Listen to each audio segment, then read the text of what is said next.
Hi, this is Jennifer from Skyezone, and you're looking at the flowering parts of perennial basil, botanically called Ocimum grattissimum. It's a fabulous plant. It produces a wonderful essential oil, which is brilliant in a whole range of skincare products.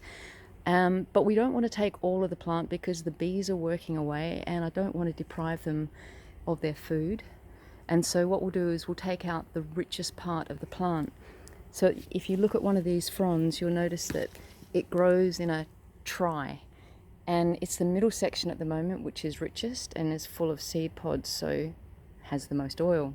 So we'll carefully take that out, and you can see that I've got rubber gloves and leather wristbands on.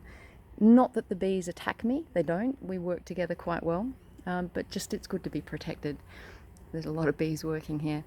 So once we've got this washing basket full of these seed pods, we're ready to distill. So let's get cracking.